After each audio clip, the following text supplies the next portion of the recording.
everyone. Thank you so much for watching another episode of the Weaviate podcast. I'm super excited to welcome Nandan Thakur. Nandan is a Ph.D. student at the University of Waterloo, where he's had an enormous impact on information retrieval, search, and retrieval-augmented generation. Nandan has published several impactful papers, including leading the research behind the BEIR or BEIR benchmarks, arguably the most impactful search benchmark out there. Nandan has also recently published the FreshStack benchmarks alongside his collaborators at Databricks, and I couldn't be more excited about this benchmark and to dive into the details of it and all sorts of things on Nandan's work in information retrieval. Nandan, thank you so much for joining the Weaviate podcast. Yeah, thanks a lot, Connor. It's been a pleasure to join this podcast, and I'm super excited to talk about it. Awesome. So yeah, I'm definitely excited to just kind of pick your brain about every topic I can think of in the RAG pipeline, embedding model, just everything of that nature. But maybe I want to kick this off about the BEIR benchmarks has been just huge impact on me and us at Weaviate. Maybe if you wouldn't mind just kicking off by telling the story of how the BEIR benchmarks were kicked off and maybe all the way up until your latest thoughts on it. Sure, no worries. So it's a very funny story. I think so. It was back in 2020 when we initially started thinking about the BEIR benchmark. Back then, what I found the main reason was that we found the communities of IR and NLP very disjoint. So we saw that the communities of IR were also creating dense models at the time, which are now known as embedding models, but they were being popular back in 2020s. And we also saw that in the NLP community, we also saw like DPR or other similar based models were also being trained and evaluated. So a very disjoint. What I found was when I was fresh into research back then, I was just starting to learn a lot more. And a very basic question which was always in my head was like, okay, there is these one model which is trained on MS Marco, which is being evaluated on MS Marco, versus there is this other DPR model which is trained on Wikipedia and evaluated on Wikipedia. So how can I tell which model should I use for my own use case? So this is sort of a disjoint which I found initially back in 2020. And with BEIR, we wanted to bridge this gap and in general reunite both the IR and the NLP community. So BEIR was one of the first zero-shot benchmarks which was there. The idea was that as simple as you may not have a lot of training data for your domain. So in general, a lot of real systems or real world systems would apply models out of domain for their own use case.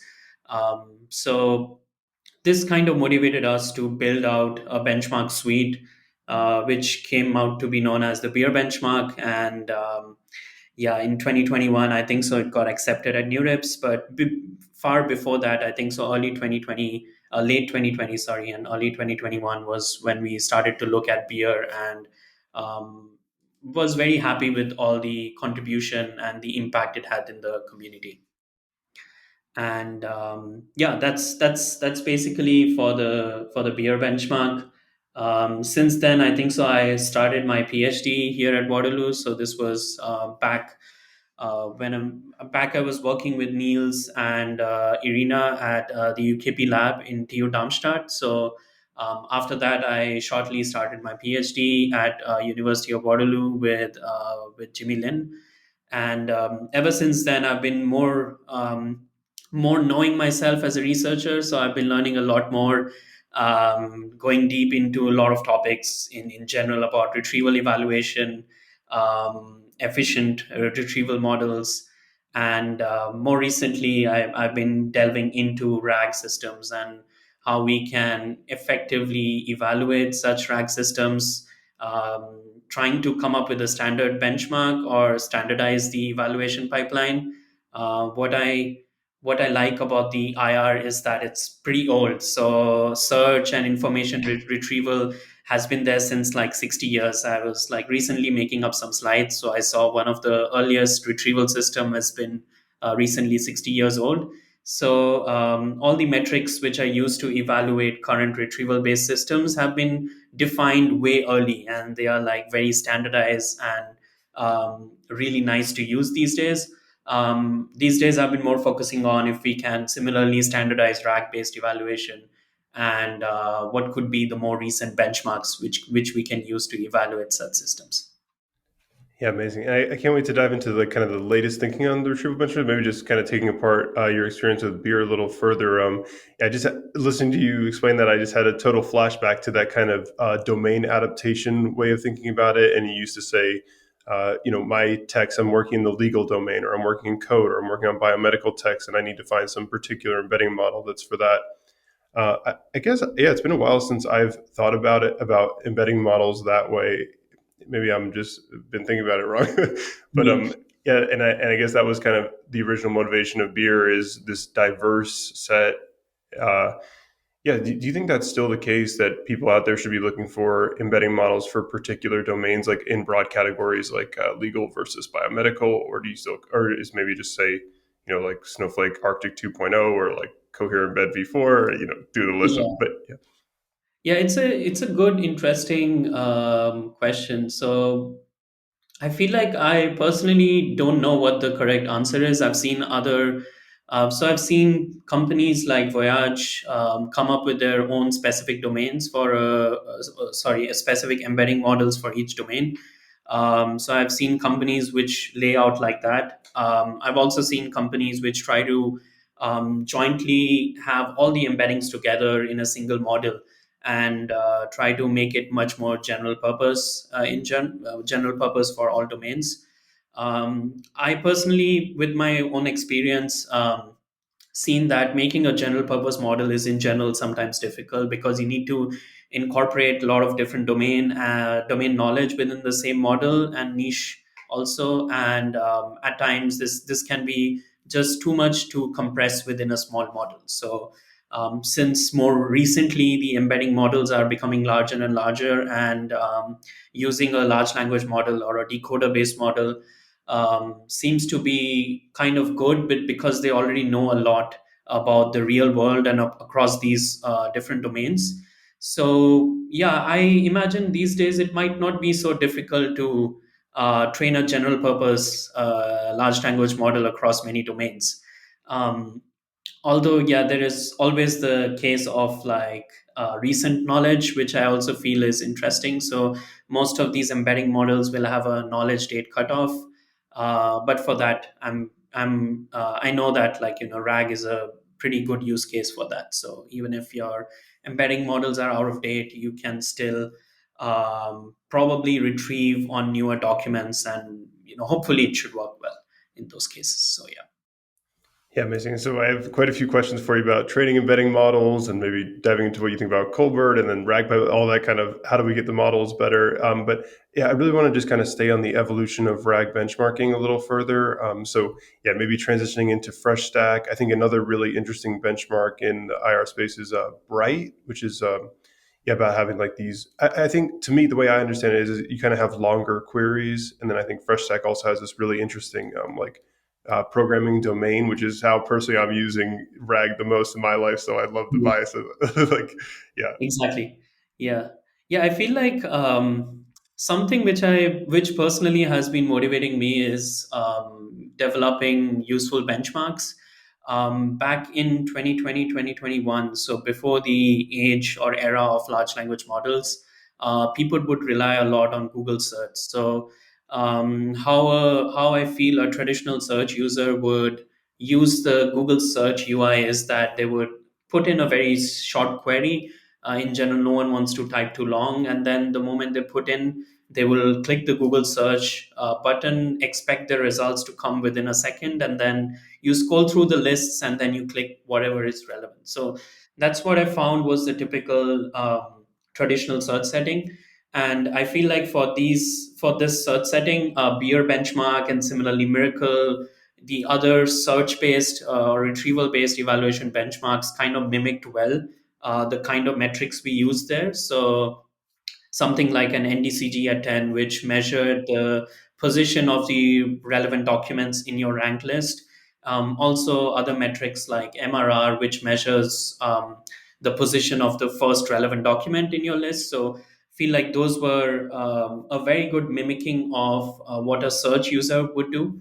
More recently, so even when I'm using also these different AI based products. So these days, what I try to do is I give it a problem, I give it my code. So I just push it in because I know I can give it a lot of tokens. I don't need to cut copy, I don't need to type anything anymore. So I can just cut copy code snippets, ask it a very one liner prompt, and then ask it to solve for me. So I've seen these are, in my experience, more recently, the type of queries which people have been asking RAG based systems is that you give it everything you have, you dump it in, and then you expect the model to answer or give you the final answer.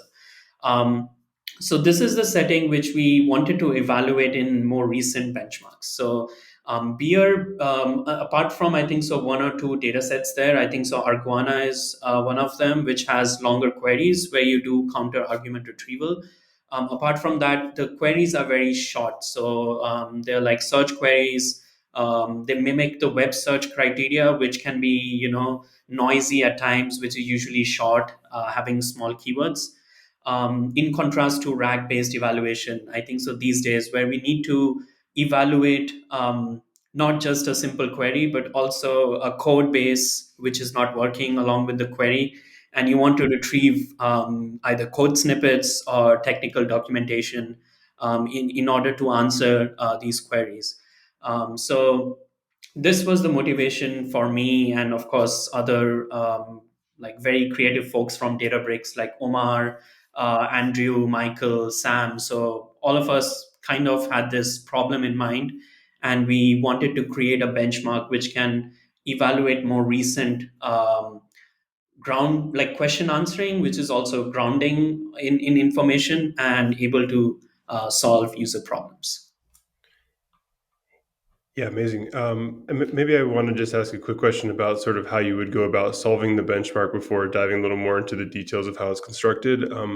So it really motivates my interest in query writers. If I can, yeah, just like decomposing. I mean, I know that's kind of a nature of the benchmark too, is like the nugget annotation. And yeah, if I give you a long question, it seems very natural to me that query decomposition is now where the attention goes.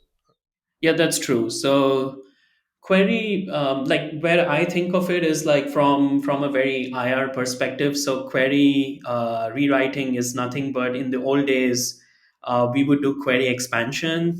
So like very old models would actually take the query, add some more interesting keywords, append it to it, and then use that for retrieval. And we would found that this would really help. This also helps like sparse space models and also Colbert style models. So you can have in sparse embeddings like with Splade, you actually not just you have the tokens which are actually present in your query, but you also have semantically similar tokens assigned a weight, which also help its retrieval. So I still feel like these days with user queries becoming much more complicated than earlier search queries, which used to be much more direct and short. It's actually necessary to do some query decomposition stage. So you can decompose it into multiple short queries and do search for each individual query, then merge the search results to be able to answer those. Um, but yeah, from a pure embedding point of view, I feel like at the end of the day, probably you want to answer without doing the query expansion stage or without the query rewriting stage. I feel like that's an ideal scenario we want to reach. But for now, definitely query rewriting, since like LLMs are becoming really good at understanding, they can break down the query into multiple smaller queries and use those to retrieve for more documents. Yeah. Yeah, I think well maybe picking up I love that kind of the query expansion thing I think is a really interesting one where you're just adding keywords and you get more relevant, say BM25 results. I'm definitely curious how that plays into like the Colbert contextual representation, adding these extra keywords. It might just contextualize the whole thing more, I imagine. And I really like that nugget you said about like the splayed sparse embeddings where maybe you don't need that keyword expansion phase because the splayed models they'll kind of put some probability on the keywords that it would have expanded and get away that way. So yeah, I guess I wanted to, yeah, maybe just asking further about the Colbert models and how they process these long queries and then the search results. Like you mentioned, maybe not needing a query rewriter step. And so I'm just trying to think through a little more like how would you get diversity in search results is maybe something you can do in the embedding space. Like I'm sure you know all these little information retrieval tricks that have come out. But one was like instead of showing the top 10 nearest neighbors, you maybe show like the first like one, two, three, and then search result three. You search with that one, so you kind of like put the nearest neighbors. That's like one way to get diversity in search results. So I Yeah. guess I'm just thinking, yeah, how do you get this diversity without the query writer potentially? Yeah, it's a good question. I mean, I feel like it's a field of active research currently going on. So I've not done too much experience in like training models which are diverse, but I feel like the paradigm is shifting, and the way to evaluate. So, in on the top of my head, I am thinking about two three things, such as like you can do basically, there's I think so a very old technique, I'm forgetting the name, which actually takes the first top k retrieve subsets, and if you want to add the next one, so it actually computes the similarity with your top k which you have already retrieved, and say that whether it's sufficiently diverse enough or not from the subset which you've already retrieved. So these are some ways in which tricks in which you can basically do more diversity based evaluation. Um, Right now, for in terms of training, one way could be that you definitely do query based rewriting. So you are basically expanding across multiple different queries, or in our case, you can break it down into multiple different nuggets. Something which we did in FreshStack. So we try to incorporate different styles, different kinds of models to actually like give it a proxy diversity. So you don't limit to just a single model. So you try to retrieve using semantic similarity, maybe Colbert, which are doing more.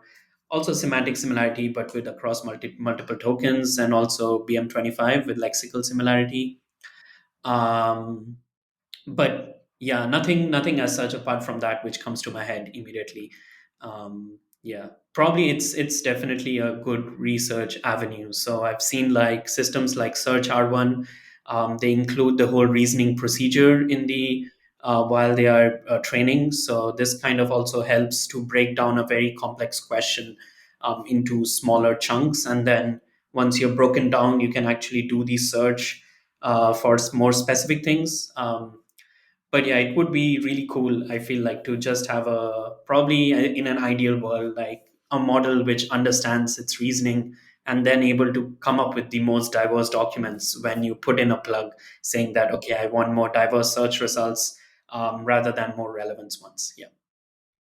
Yeah, it's a really cool. I hadn't come into our interview thinking about that. We have one thing at Weaviate that's called auto cut. That is kind of like you take the vector distances and you look for the steepest drop in similarity. So it's like 0.99, 0.98, 0.96, and then 0.88. And so you cut it there. And but yeah, there's so many cool things you could do with the diversity in the results just purely in the embedding space, I imagine. I'll be mentioning Search R1. I'm so curious to pick your brain about these query rewriters and just dive in. I mean, it's kind of maybe I'm contradicting what I just said, but I still do think that there's just so much power in explicitly decomposing the queries with an LLM step. And then you can kind of do all these searches in parallel and you merge them. I guess I have two questions for you. You mentioned searching with reasoning. I think that's the big thing with the Bright benchmark. And yeah, just you maybe take a user or even just when you have these long queries, you already kind of have something that looks like reasoning, I suppose, but then the LM thinks about the query and then you search with that thinking.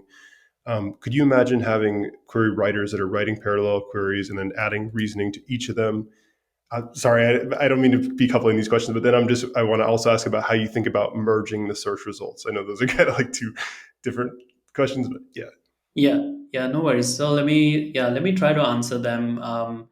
So yeah, benchmarks like Bright have been really interesting. So I think so. I've been first told about this reasoning based IR back in 2020.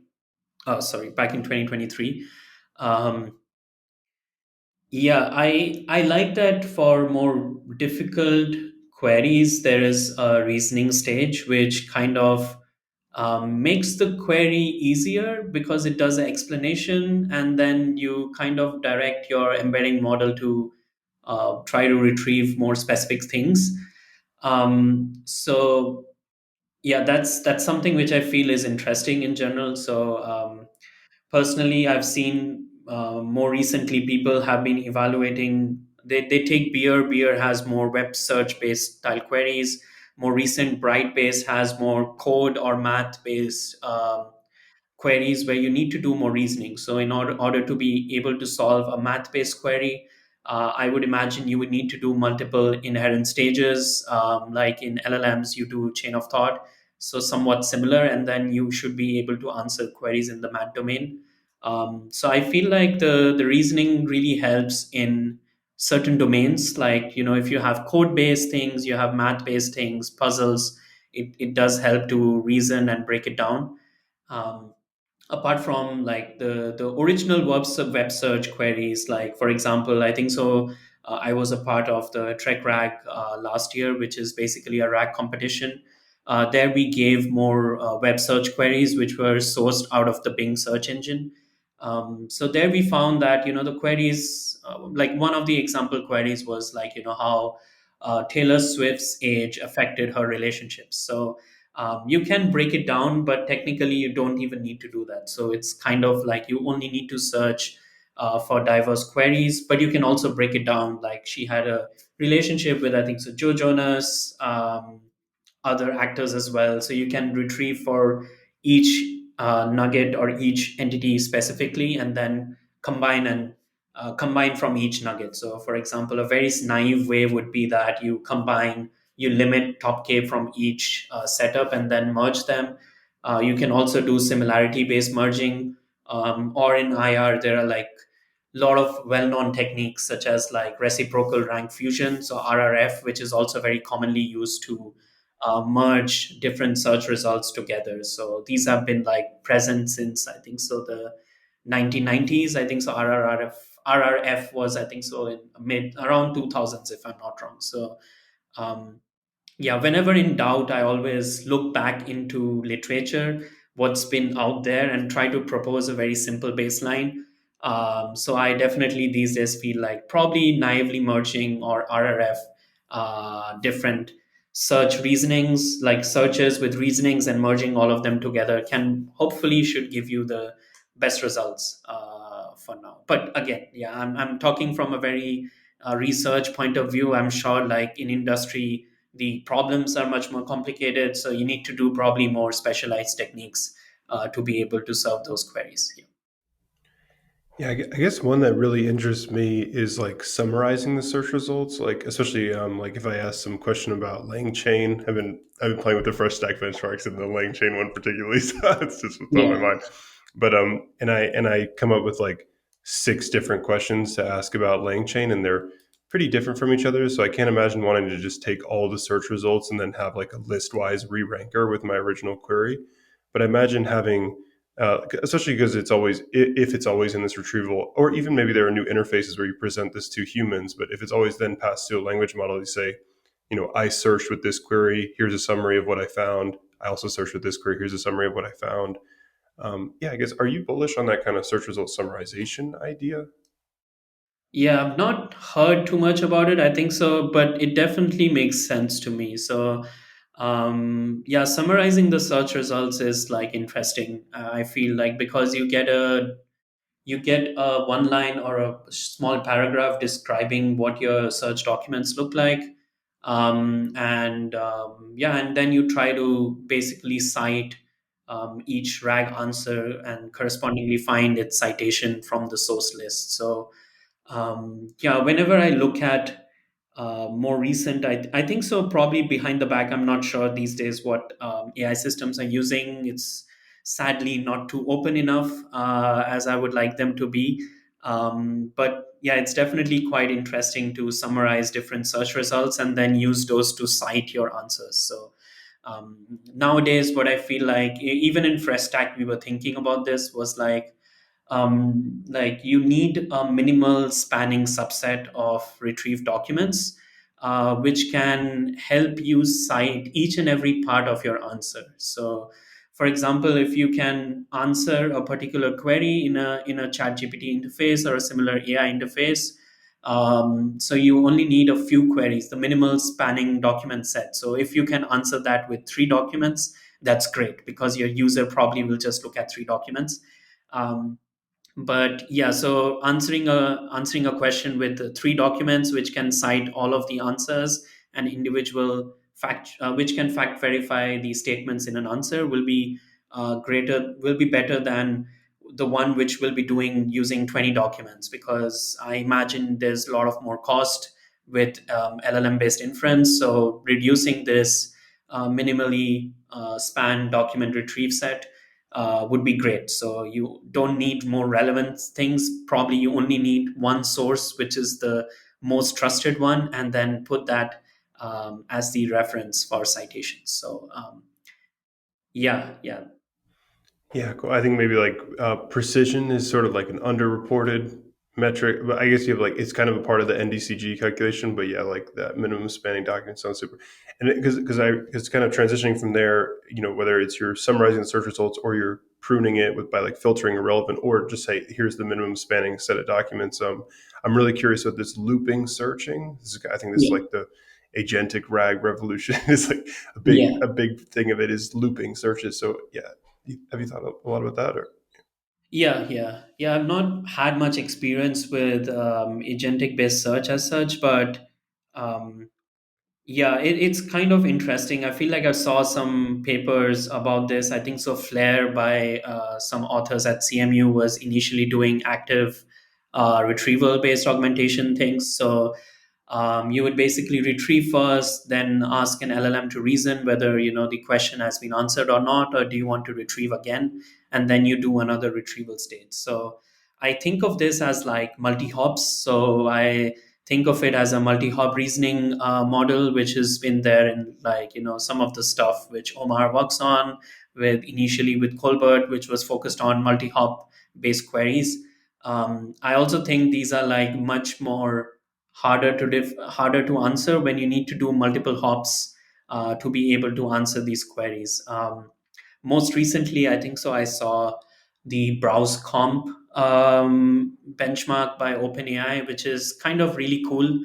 I think that for those kind of scenarios, I definitely feel you need to do agentic based retrieval. So a simple search may not be the solution there. So I definitely feel like there is lot of work which is there, but I do feel like it's an engineering problem challenge right now to be able to serve all of these multiple searches, but also make sure you do them mostly at real time, so that you're not spending too much time before you give the user the result back.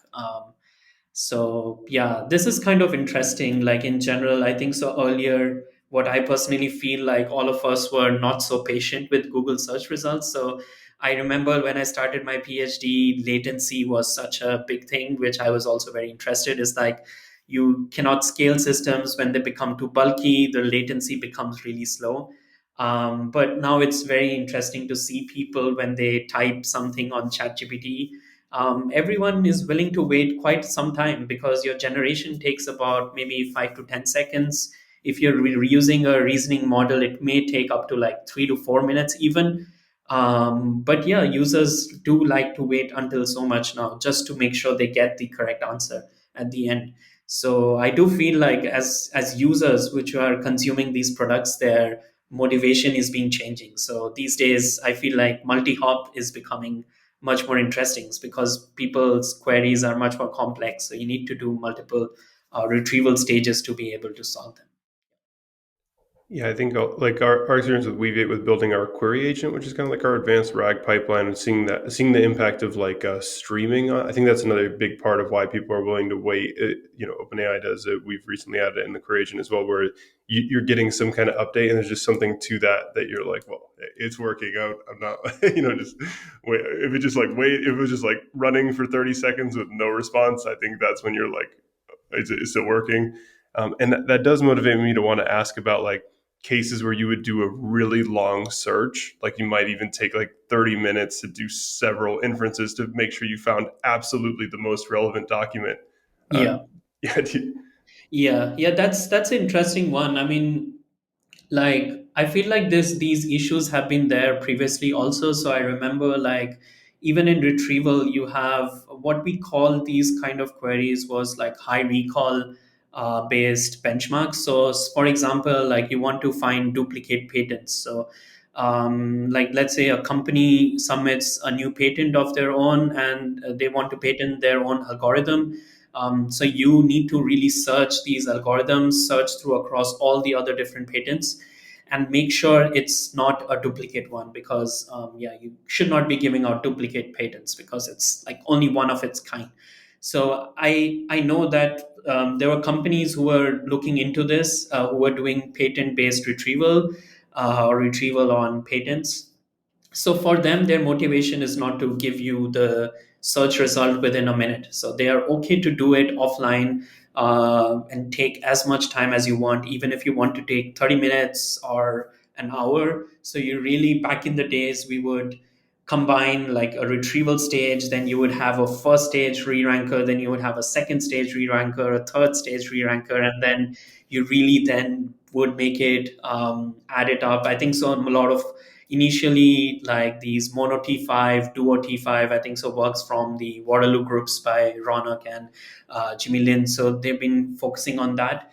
Um, so I feel like the browse comp is what recently what I've been referring to, which also tries to do something similar. So you need to really do a lot of different browsing the web through agents these days, and then finally see if after 20 minutes are you able to find the answer or not. So I imagine this is like very useful for people who don't mind the wait, but you only want the correct solution in the end. So I imagine this can be a very good use case for like niche based things like domains such as finance or legal, where you really need to read through, you don't want to read through multiple like, constitution laws which are like spans across multiple pages. So ask the model to do multiple searches, do reasoning, and then finally give you the answer which you need. So um, yeah, it's very interesting. I feel like, these this kind of search systems,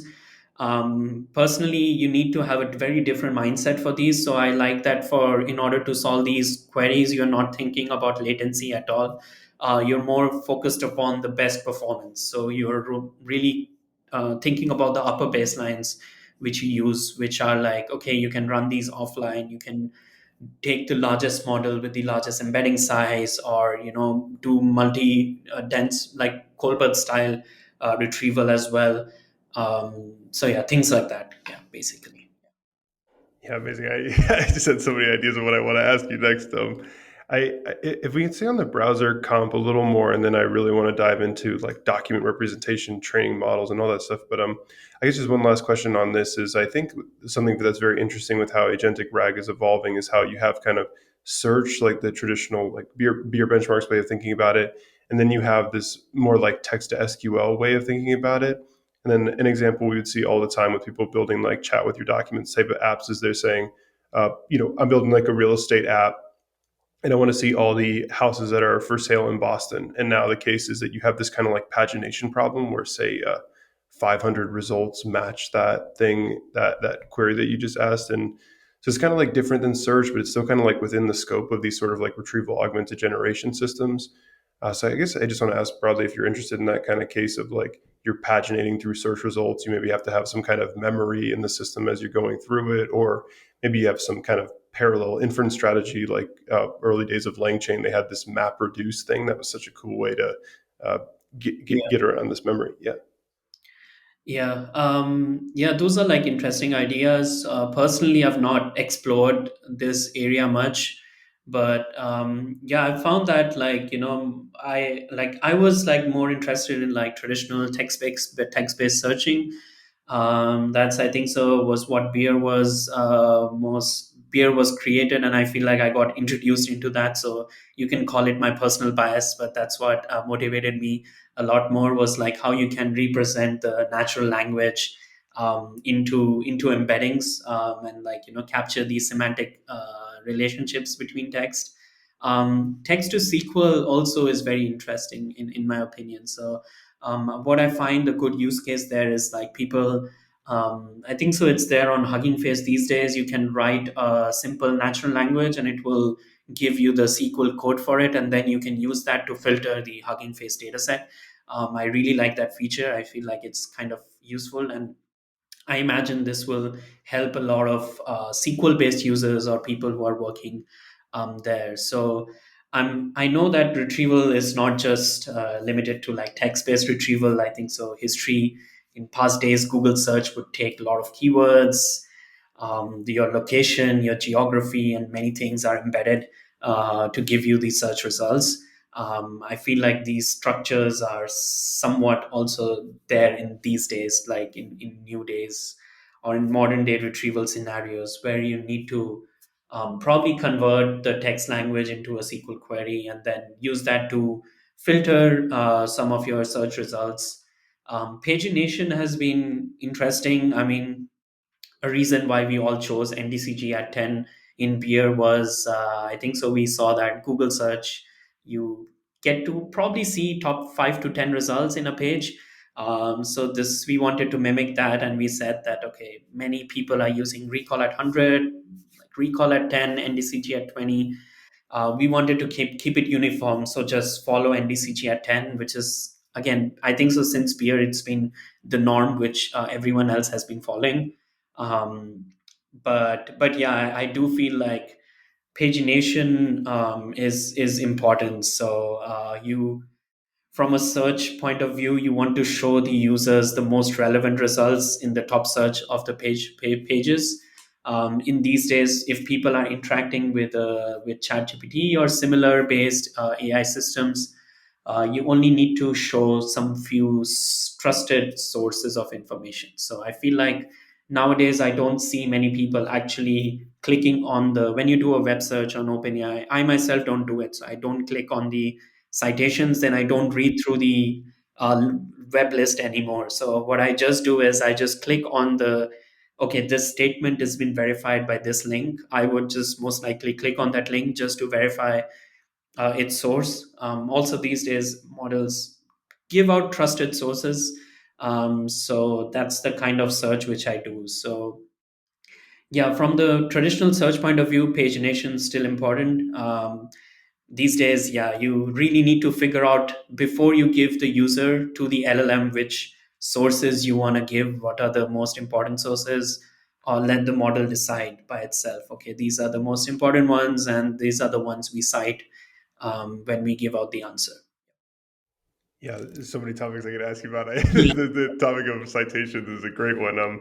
But I guess kind of okay. So I really do want to stay on this kind of text to SQL thinking. I think there are kind of two camps. Is like yeah, three camps. Like what we just talked about with pagination. You want to get like all your unread emails, and that's not really a search query.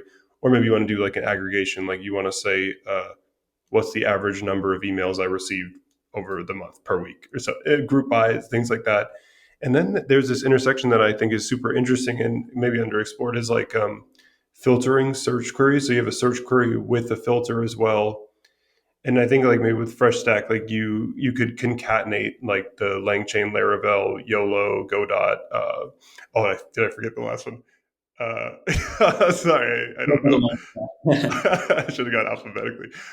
But you could concatenate that, and then maybe the benchmark changes. So you write a search query as well as adding like a filter, and then that would maybe be like one kind of naive case of you have some design of your schema, especially like in a vector database like Weaviate, where you're putting all your document, you have a super collection, but then you also have like the source filter.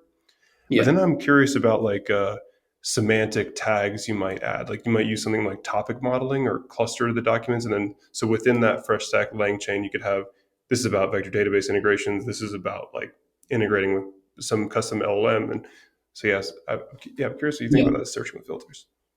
Yeah, that's kind of what we also saw. So in FreshStack, we sourced the question and answers from Stack Overflow, and in Stack Overflow, we found that certain topics can be interlinked. So, for example, in like LangChain, we found that many people use ChromaDB as their vector database to embed basically embeddings which are coming out of LangChain, or they use it in their pipelines.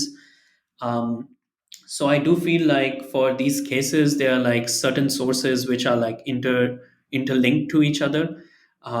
We for our evaluation, again, for research purposes, we try to eliminate as much sources combined together. So we want what we wanted to do was like focus on LangChain, but I'm pretty sure many things are interlinked together. So the moment you want to do LangChain, like a very simple example, I think so, is sentence transformers. So sentence transformers has embedding models which will be linked to transformers, which can be also linked to BEIR because we do evaluation on top of that. So there are multiple concepts which are linked together. So it will be great to for a user again to filter out and give you some information. So if you have a user which says that, okay, give me the most the best embedding model which is out there on code and use only sentence transformers models, or make sure it's open source. So the first search would be to find the best coding model on benchmarks, and then after that you would see, okay, whether it's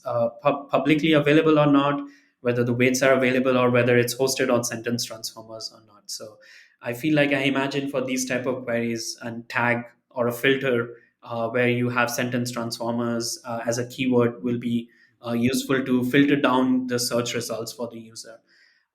So I imagine this is like great in earlier in scenarios where we would have chatbot, and this would be the case for like conversational based question answering, where you would not just have a single query, but you would ask the user multiple things before you confirm and do the final results. So they would ask you, oh, did you mean this? Did you mean that? I remember like there were people who were talking about like companies had certain issues such as like, okay, I'm a car company, and someone wants the to search what kind of tires I want to replace in a Tesla, and how should I do it. So but you might have in your search database like, PDFs across multiple different cars, but the user didn't never mentioned about Tesla. So they just mentioned, okay, I want to replace the tire of my car. So it's you can give them either a Corolla, you can give them a Tesla, you don't know. So in these cases you really want to ask the user for more information to be able to solve their ambiguity and so give them their answer. So I do feel like tags and keywords are crucial. I'm not sure if whether that's been implemented more recently in Google search, but in other search systems. But I traditionally know that keywords and tags have been really crucial to like filter down your search results, only show you what's relevant to you, and also give you much more personalization. For example, I think so one of the more interesting was like, what if we had personalized nuggets for each user? So maybe the most important nuggets for a given question is not relevant to you. Maybe I wanted to search for a Tesla, maybe you wanted to search for another car, so we can have more personalized tags for each query also present. But yeah, these are more or less some thoughts, I feel like, with a uh, just random ideas. Not sure if it might work, what's there in practice, but yeah, it's been very interesting to talk about these things. Yeah. Yeah, amazing. I Another paper I really like is sufficient context. Haley Jordan is actually we're scheduling a podcast, so hopefully we'll have an episode diving into that Nice. further. But yeah, like ask like I think so much of it is like not putting enough weight into is the question fully specified. Like you could ask, like you say, then you change the tires of my car, and then it's like Exactly. and if I could, I mean this idea of like adding tags, I think, is so fascinating. I mean, one of the things at Databricks that I'm really interested in is the Unity catalog, and I think about what the future of that might be. This idea of having agents that go through your collection. Something I'm really excited about building into Weaviate is this, especially because I think about the role of vector embeddings in this and the role of clustering and forming these tags. I think like especially because you interface, you have to have some description of the collections to like this text to SQL or like whatever your RAG pipeline. So yeah, I think that's such a cool one. Awesome. So maybe diving into just further into the FreshStack, one more question that I want to kind of pivot out and ask about your thoughts on trading embedding models and some things like hard negative labeling, questions like that. I Yeah. really want to. In the results of FreshStack, you have things like mixture of retrievers, the methods that you apply with this mixture of retrievers. Do you mind explaining that one a little further? Yeah, sure. So, yeah, in FreshStack, our main idea was to create a test evaluation benchmark. So, in a test evaluation benchmark, we kind of do cheating in a way that we are creating the data sets. So, ideally, we want to be we don't want to create much holes. We want to be diverse. What I mean by holes is that we want to make sure if we are retrieving documents, we retrieve the most diverse set, and make sure, like, the LLM which is used for annotation sees these different diverse documents. um, so that's one of the reason why we thought of like merging different retriever models, and actually found also that a fusion of these different techniques actually is the best way to give you the most diverse search results possible. And then since we give these results to an LLM which is used as a judge, to give out the particular relevance judgment, so we found that this kind of like naively merging retriever models makes sense. I mean, it's been there, I think so, since our work in Miracle, which was a multilingual retrieval benchmark. So I found that initially back in 2022, there were not really too many multilingual retrieval models at that time. So there was probably a DPR which was converted into a multilingual one. BM25 was also there, but you really had to be careful about the tokenizer across different languages. So you need to have language specific tokenizers. And so you had MDPR, you had BM25, and we added a Colbert model. But yeah, you had very few models back in those days to do that. So we then naively thought of like, okay, let's take the best of three and then merge those. So do like a hybrid search system, which used to be a very strong baseline back in multilingual retrieval. Probably not anymore. Maybe it does work, but yeah, it's not really efficient to do hybrid retrieval. But if you're building out a test collection, I feel like, and if you want to do offline searches, or like I mentioned before, you want to perform on queries which are much more complex and you need much more breakdown, yeah, actually a hybrid retrieval strategy works really well, and you don't need to spend too much time. Like a baseline for everyone should be to use a hybrid retrieval strategy where you include a lexical BM25, which does really well. You include an embedding model, which you find works best for your domain, and maybe a Colbert style model, and then include all of them and do that. So, yeah. Yeah, super cool. I think like hybrid search has been one of the big stories of Weaviate with like it's also just so cool the indexing each one, like how BM25 has this like wand max pruning, this like clever way to Yeah. square the keywords. HW is like a cool kind of database thing, but yeah, it is this idea of having more than one embedding model, this mixture of retrievers, this like evolution of hybrid search. I think it's just fascinating. A couple of recent podcasts that have shaped it is I did a podcast with Bob, and we were discussing like Box AI and kind of their journey with like storing tons of data, and we're thinking about how much data do you use to store each object, and with vector embeddings, and maybe you add 25 kilobytes for every original 1 kilobyte you would have, and just blowing up the data, and then also talking with Rajesh Jayaram from Movera about this kind of like multi-vector stuff and how that's evolving. And yeah, like you said, like you could have a Colbert, you could be representing each document with Colbert as well as like Voyage large and Yeah. mixing all these things. Yeah, it's Yeah, pretty. it's really like, yeah, for FreshStack, I think so. We wanted to use things which are there out of the box. So you want to use those, and which also works well. So I think so. We started working on FreshStack was like early last year, around since like September onwards. And back like a year ago, I think so. Voyage was the new thing. Like E5 Mistral models have been also kind of popular. So yeah, we try to choose like models which can both represent text and code, because a lot of fresh stack queries are in general a mix of text. People will give their code snippets on Stack Overflow, and they would also give the output. So we really wanted a model which can do well with this kind of queries. And yeah, I feel like it's kind of been really interesting to kind of work on fresh stack in general. So the type of queries which we chose are not synthetic. Complaint, I think so, which I had along with other authors, was like we saw some of the other RAG benchmarks were not really a lot more realistic. So the queries is what we should look at these days. I find very interesting to see what kind of queries you include.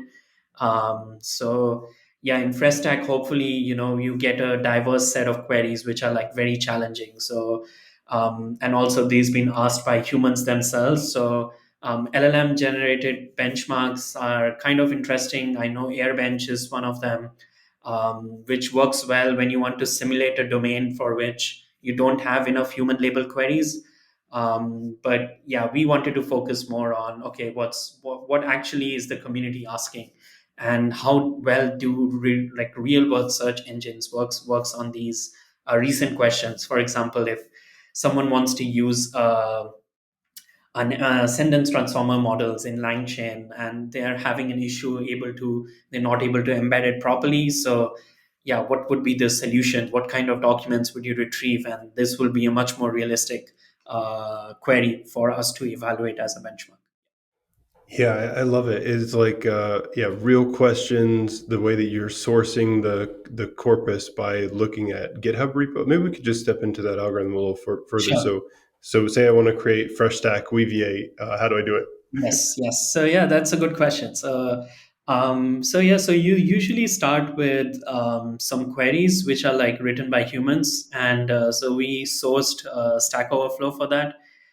We did some filtering there, so you need to do some filtering. So we did some filtering by recency. So we made sure we only took topics. We looked at topics which are like new from 2023 onwards, so that these days there's always the data contamination issue present when you're evaluating large language models. So we wanted to be as recent as possible. So you would first take queries which are asked on the as a Weaviate tag or being asked on the Weaviate search engine. Um, then what you would do is you have a scraped queries, and hopefully you have some answers present for those. If not, these days you can also generate LLM based answers for those queries. But if you have gold answers for those, that's really great. After that, what you need to do is you need to find, maybe you need to have like a sufficient corpus which can cover all the information. So what I would imagine is that if you're building this for VV8, you probably need vector search. You would need databases as well, because you work on databases as well. So need to have all of these different GitHub repositories is the one we use because it's publicly available out there. But internally, as in the company, you can use your internal technical documents, code bases, and whatever information you have available out there can be put into the corpus. So that's how you would construct a corpus. We did simple chunking, I think so, in the paper. So we chunked to like 20, I think so, 2048 tokens. Reason for that was, I think so, back 1 year ago, maybe a majority of the embedding models had 4096 tokens as the limit. So I chose 2048, but to be honest, these days I'm not up to date, but many people add context to these chunks. They also make it smaller, larger. Personally, didn't experiment with that. So you create chunks out of your corpus, then you would index those using your models basically. And then at runtime, what you would do then is first create nuggets out of the queries and the answers. The nuggets are basically something which is again a very old IR term. It's been there since like 2004, 2005. Like I think so back then it was used for TREC, for question answering. So nuggets are small factual statements which are present in your answer. So for example, if the original question about how Taylor Swift's age affected her relationships, you can have nuggets which talks about her relationship with Joe Jonas. I think so. There was also with some other musician. I forgot the name, but yeah. So each sentence becomes a nugget, and yeah, and then what we do is, so we first generate these nuggets. We used GPT-4o in the paper to automatically generate the nuggets. We found the nuggets which were generated were very precise, and also they also covered a majority of the important things in the answer. So we did a human study to validate that. We found that okay, nuggets are very precise, and also they covered many things. After you have developed these nuggets, so we used then these nuggets and also the original query to retrieve documents. What we found though was like you can also just directly use the answer as the query to retrieve certain documents. But we found that nuggets are like really useful because they're like small text snippets which are like highly like informative, and they don't distract, so they're like focused on one thing. So we did multiple different stages of retrieval there. So you use the nuggets as the query to retrieve documents. You use the original query. You can use like hide, basically generate a synthetic answer using GPT, which is very common these days, and use that as the query term to also retrieve more documents. Um, we took top 50 of each, so you took top 50, merge all of them, and then provide that to the GPT-4 or a large language model to do the assessment.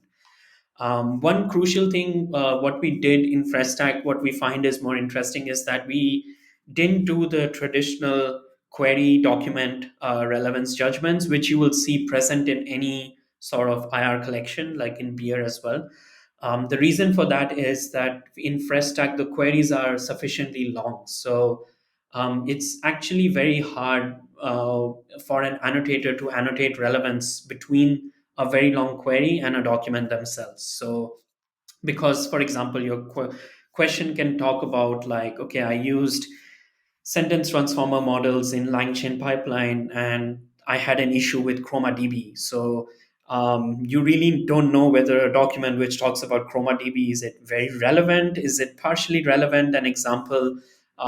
So it's often difficult. But the moment you break down the query into nuggets, it's like, okay, you need to use and ChromaDB database to be able to embed these. For example, you can use LangChain, this model, to embed the queries, just a very simple example. And then the document, then you can actually check whether it supports the particular nugget or not. So, and this is a much more easier evaluation, or to generate a judgment with the LLM as well. So yeah, just to sum it up, so we generated the nuggets, used those to retrieve certain documents, combine them, maybe take a top K for each setting, merge them, and then do the annotation with the LLM for each nugget. So the moment you have that, you have a test collection ready in IR terms. So you have a query, you have a corpus, you have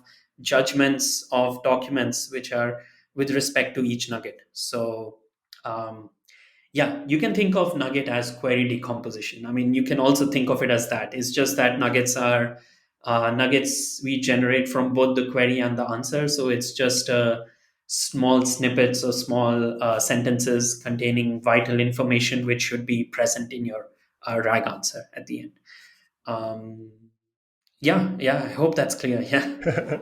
Yeah, no, it's so cool. I love that the nugget labeling, especially with these complex questions. Like, in the yeah, like there's so many cool aspects of it. I love how I think one thing that I dislike about RAG benchmarks and that's shown in papers like sufficient context is when the language models can answer the questions without the retrieved context. And so I think the fresh stack, the way you're constantly pulling in the new document, especially with software, how you have Yeah. like say breaking changes, and so you need to update the thing. Yeah, another yeah, just like this that's like this wave I see in the RAG benchmarks, like Enron QA is another cool one where you're like searching through the emails and it's like so it needs to use the retrieval, it can't answer it. And Yeah, that's pretty cool as well. So either your domain is very niche, so the model has no clue about it, or you are using. We also try to use more recent topics, like LangChain is a much more recent topic, rather than, like, I think so. Earlier RAG systems would evaluate on Hotpot QA and Wikipedia, and